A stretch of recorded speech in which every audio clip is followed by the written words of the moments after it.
Hello student, स्वागत है हमारे चैनल बीएससी एजुकेशन लेक्चर्स में। तो आज हम लेके आए हैं BSc second year math first paper unit second question 5 important question, most important question है। लैग्रांज प्रमेय लिखिए एवं सिद्ध कीजिए। ठीक है, चैप्टर 4 का इंपॉर्टेंट क्वेश्चन है जो कि पेपर में कई बार पूछा गया। आप लोग 20 में भी देख सकते हो। ये अपन का 20 का क्वेश्चन, ठीक है, इंपॉर्टेंट क्वेश्चन आप लोग देख सकते हो। बहुत बार क्वेश्चन पेपर में पूछा गया है, तो आप लोग वीडियो के एंड तक बने रहिएगा। एंड वीडियो शुरू करने से पहले हमारे चैनल को सब्सक्राइब करें। एंड वीडियो पसंद आए तो please like, share and comment जरूर करिएगा। ठीक है, इंपॉर्टेंट क्वेश्चन है। क्वेश्चन को सबसे पहले ध्यान से पढ़ते हैं। अमूर्त बीजगणित यानी math first paper second year का, ठीक है। लैग्रांज प्रमेय लिखिए एवं सिद्ध कीजिए। इस प्रकार से क्वेश्चन पूछा जाएगा, या तो अपन को पूरा प्रमेय का कथन लिख दिया जाएगा और अपन को सिद्ध करने के लिए बोला जाएगा, और अगर ऐसा नहीं दिया जाता, कथन नहीं दिया जाता, तो अपन को पहले कथन लिखना होगा। ठीक है, लैग्रांज प्रमेय से सिद्ध कीजिए कि यदि एक परिमित समूह जी का एच उपसमूह हो तो एच की कोटि क्या है, उपसमूह की कोटि क्या है, एन है, तथा जी की कोटि का एक गुणनखंड होता है। या परिमित समूह के प्रत्येक उपसमूह की कोटि समूह की कोटि का भाजक होता है। ठीक है, तो आप लोग यहाँ पे जो अपना एच की कोटि एम कर सकते हैं। ठीक है, और देखो एच की कोटि अपन एम कर लेते हैं तथा एन जो होगी वो जी की कोटि। ठीक है, यहाँ पे क्वेश्चन में आप लोग थोड़ा सा सुधार कर लीजिए, क्योंकि अपन जी व एच की कोटि एन व एम मानेंगे। देखो सबसे पहले अपन इसका लैग्रांज प्रमेय का कथन लिखेंगे, अगर कथन नहीं दिया हुआ है तो। ठीक है, तो अपन यहाँ पे कथन लिखते हैं। सबसे पहले अपन को ये बोला जाएगा, प्रत्येक परिमित समूह, जो परिमित समूह होता है वो होता है प्रत्येक परिमित समूह उपसमूह की कोटि समूह की कोटि का भाजक होता है। यानी जो परिमित समूह होता है वो उपसमूह की कोटि, ठीक है, प्रत्येक उपसमूह की कोटि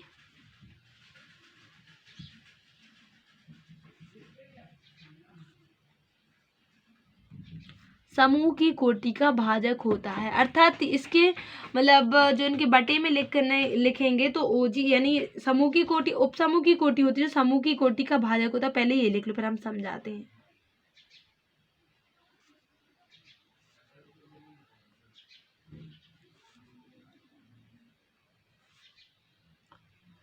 ठीक है, ये होता है लैग्रांज प्रमेय का कथन। यानी जो परिमित समूह होता है वो उपसमूह की कोटि जो समूह की कोटि का भाजक होता है। यानी परिमित समूह में कोई उपसमूह की कोटि होगी जो समूह की कोटि का भाजक होगा, तो उसे क्या कहेंगे अपन, परिमित समूह। जैसे अपन यहाँ पे देख सकते हैं, देखो मान के चलो ये अपन की समूह की कोटि है और ये उपसमूह की कोटि, तो समूह की कोटि जो होगी वो उपसमूह की कोटि का भाजक होगा। देखो इस पर था किसी परिमित समूह प्रत्येक उपसमूह की कोटि उपसमूह की कोटि समूह की कोटि का भाजक, यानी इसका भाजक होगा, तो अपन क्या कहेंगे इसको, के को परिमित समूह। ठीक है, तो अपन यहाँ पे मानते हैं, माना जी एक परिमित समूह है, माना जी एक, ठीक है, तो माना जी एक अपना समूह है तथा एच जो है वो जी का उपसमूह है। इतना मान लिया। अच्छे से देखो, वीडियो के एंड तक बने रहना है। और आप लोग बीएससी सेकेंड ईयर के और वीडियोस देखने के लिए चैनल की प्लेलिस्ट पर जाइए। क्रम से क्वेश्चन सॉल्व करवाए गए हैं यूनिट बाय यूनिट। ठीक है, अपन ने ये मान लिया कि जी एक समूह है और जो एच है वो जी का उपसमूह है। अब एक चीज और, क्योंकि अपन को कोटियों के बारे में बताना है, तो अपन मानते समूह की कोटि, यानी कि तथा माना जी व एच की कोटियां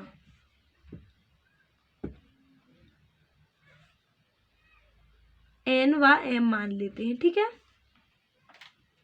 अर्थात अपन क्या ले सकते हैं, ओ ऑफ जी मतलब जी की कोटि यानी समूह की कोटि कितनी, एन, तथा उपसमूह की कोटि यानी एच की कोटि कितनी है, एम, तो O of H is equal to M लिख सकते हैं। ठीक है, ये कोटियों को अपन इस प्रकार प्रदर्शित करते हैं।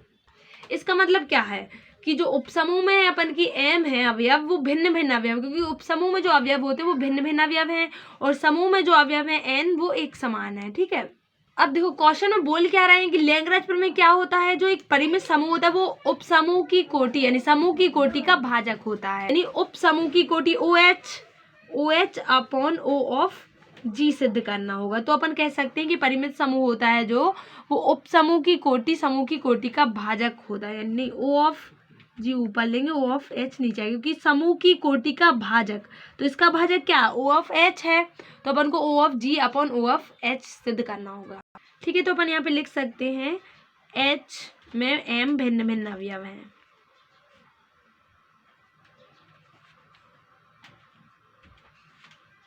अर्थात अपन इसको क्या लिख सकते हैं, H इज इक्वल टू लिख सकते हैं अपन H1 H2 H3 H m अवयव है। ठीक है, इतना आगे समझ में।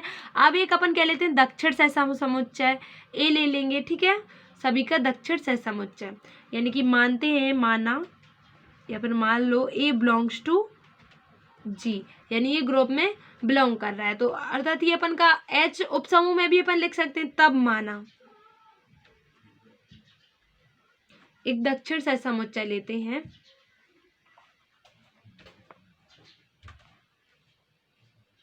H का क्या है, एक H जो A है वो H का एक दक्षिण सहसमुच्चय है। दक्षिण सहसमुच्चय यानी दाएं साइड गुणा करके।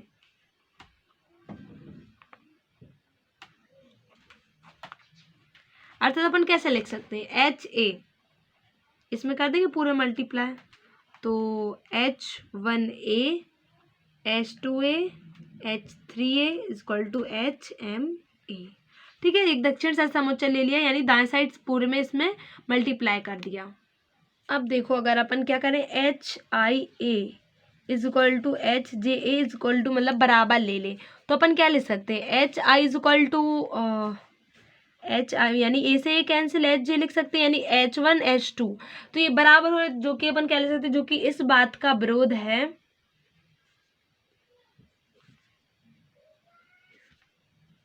सबसे पहले तो देखो अपन ने कोटियां मानी कि जो समूह की कोटि वो n है, वो उपसमूह की कोटि m है।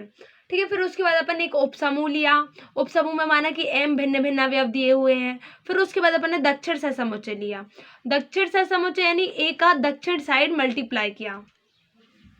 इस बात का विरोध है कि जो H A में है वो उसके भिन्न भिन्न अवयव, क्योंकि यहाँ पे तो अपन के इस बराबर आ रहा है ना। ठीक है, तो अपन लिख सकते हैं विरोध है कि, ठीक है, तो अपन यहाँ पे क्या लिख सकते हैं, जो कि इस बात का विरोध है कि H में भिन्न भिन्न अवयव है। अतः अपन ये लिख सकते हैं कि जो H A में है अवयव वो M है, M अवयव जो है उसमें भिन्न भिन्न अवयव है, यानी कि H A में जो अवयव है वो M तरीके से भिन्न भिन्न है, ना कि A या फिर A1 या फिर A2 A3। तो वो क्या किस प्रकार से भिन्न भिन्न है, M अवयव भिन्न भिन्न है, M अवयव भिन्न भिन्न है। अब देखो ये बात समझना है यहाँ पे, जी के प्रत्येक दक्षिण सहसमुच्चय में अवयवों की संख्या समान होती है। अब जो मतलब ग्रुप के होते हैं समूह के दक्षिण सहसमुच्चय, उसमें अवयवों की संख्या समान होती है। अतः जो प्रत्येक अपन मानते हैं जी के प्रत्येक दक्षिण सहसमुच्चय में m अवयव होंगे, क्योंकि अपन ने ये सिद्ध किया है ना H में m अवयव भिन्न भिन्न, यानी ये अपन के H के हैं, यानी दक्षिण सहसमुच्चय H के यानी उपसमूह के अवयव m भिन्न भिन्न, लेकिन जब ग्रुप में अपन लाएंगे तो m इसके समान अवयव होंगे। अतः अपन क्या ले सकते हैं, इसमें m अवयव हैं। और एक चीज और यहाँ पे समझना है, तो अब ये अब आप लोग के लिए दोनों बातें समझनी होगी। देखो अभी अपन ने निकाला था कि H में क्या होंगे, m भिन्न भिन्न अवयव होंगे। ठीक है, भिन्न भिन्न अलग अलग अवयव होंगे, लेकिन जब अपन के मतलब उपसमूह में भिन्न भिन्न होंगे तो अपन के ग्रुप में अपन के सेम अवयव होंगे, क्योंकि जो सेम अवयव के होंगे दक्षिण सहसमुच्चय की संख्या समान होती है। अब देखो ये भी जानते हैं कि जो ग्रुप के मतलब समूह के दक्षिण सहसमुच्चय होते हैं विसंगीय होते हैं, विसंगीय हैं अर्थात HA not equal to HB, यानी इसमें भिन्न भिन्न अवयव होंगे। तो अपन इसमें मानते हैं कि के अवयव हैं तो वो भिन्न भिन्न अवयव होंगे। ये अपन ने सिद्ध किया था ना कि समूह के जो दक्षिण सहसमुच्चय होते हैं वो विसंगीय होते हैं, अर्थात विसंगीय अर्थात HA not equal to HB, यानी कि उसमें भिन्न भिन्न अवयव होंगे। तो अपन ने ये यहाँ पे लिख दिया। देखो अभी अपन ने उपसमूह के लिए क्या निकाला था कि उसमें m भिन्न भिन्न अवयव हैं, लेकिन अपन को चाहिए परिमित समूह, यानी G परिमित समूह अपन ने माना है, तो केवल अपन के लिए ग्रुप के लिए निकालना है। तो ग्रुप में अपन का क्या होगा कि m जो अवयव होंगे वो समान होंगे, लेकिन जो k अवयव अपन लेंगे क्योंकि वो विसंगीय है तो HA not equal to HB, यानी k में भिन्न भिन्न अवयव होंगे। तथा हम यह भी जानते हैं कि जी के सहसमुच्चय विसंगीय होते, अतः सभी दक्षिण सहसमुच्चय के में भिन्न भिन्न अवयव होंगे। ठीक है, तो अपन मानते हैं चूंकि जी परिमित समूह है, अपन ने माना था। ठीक है, तो अपन को सिद्ध क्या करना है कि जो जी परिमित समूह उसमें के अवयव हैं भिन्न भिन्न, अतः माना जी के दक्षिण सहसमुच्चय। दक्षिण सहसमुच्चय मतलब A1 A2 A के भिन्न अवयव हैं, भिन्न भिन्न अवयव हैं। ठीक है, तो अपन लिख सकते हैं HA1 HA2 इसी प्रकार HA3 यानी HAK, यानी जो के भिन्न भिन्न अवयव हैं ये अपन के रूप में भिन्न भिन्न अवयव है, ना कि A1 या फिर मतलब H है भिन्न भिन्न की H1 H2 H3 ले लेंगे। ठीक है, तो इसके बराबर अपन लिख सकते हैं M। अतः जो जी में के क्या है, दक्षिण सहसमुच्चय ये वाले के, तो इसीलिए अपन ने भिन्न भिन्न अवयव लिए। लेकिन अपन ने ऊपर क्या बताया था कि जी के प्रत्येक दक्षिण सहसमुच्चय अवयवों की संख्या समान होती है, यानी इसमें जब M अवयव लिए तो ये तो सेम होंगे M अवयव, केवल अपन के जो ये सहसमुच्चय हैं वो अपन के चेंज हो जाएंगे जो अपन ने के भिन्न भिन्न अवयव लिए हैं। अपन O का मल्टीप्लाई कर देंगे तो अपन HA1 HA2 HAK तक ले जाएंगे, और यहाँ पे भी अपन क्या कर देंगे, M लिख देंगे। अब देखो जो के अवयव हैं वो अपन के M तक जाने हैं। ठीक है, देखो कैसे करते हैं अपन, इसको O को अलग अलग लेते हैं, यानी इसका अपन संघ है, संघीय होते हैं तो अपन कैसे लिख सकते हैं, OHA1 और यहाँ पे OHA2 यानी अलग अलग ले लेते हैं, और इक्वल टू अपन ले सकते हैं OHAK इक्वल टू अपन M लिख सकते हैं। ठीक है, ऐसे लिख सकते हैं। अतः अपन समूह की कोटि क्या लिख सकते हैं, O of G equal to लिख सकते हैं। तो क्योंकि विसंगी होते हैं यानी कि अर्थात OHA1 संघ रहेगा और OHA2 ठीक है, और संघ फिर से अपन ऐसे क्रम से करते जाएंगे तो OHAK हो जाएगा। इक्वल टू अपन को M तक लेना है। ठीक है, OHAM तक। ठीक है, तो देखो O ऑफ G की कोटि क्या थी, अपन ने माना था N, तो यहाँ पे N इक्वल टू लिख सकते हैं। और देखो ये M तक जाएंगे यानी M प्लस M, इनके बराबर क्या है, M चल रहा है, लेकिन जा कहाँ तक रहे हैं अपन के K तक जा रहे हैं।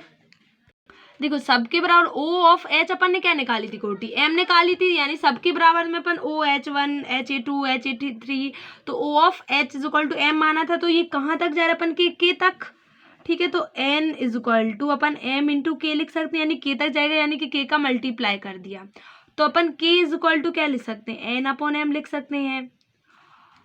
अब देखो N की वैल्यू अपन ने क्या मानी थी, N काय की कोटि थी O ऑफ G की, और M काय की कोटि थी O ऑफ H की, तो अपन का ये हो गया, K हो गया अपन का परिमित समूह। अपन यहाँ पे लिख सकते हैं स्पष्टतः परिमित समूह प्रत्येक उपसमूह की कोटि समूह की कोटि का भाजक होता है। ये हो गई उपसमूह की कोटि, ये हो गई समूह की कोटि, तो समूह की कोटि का भाजक होता है उपसमूह की कोटि।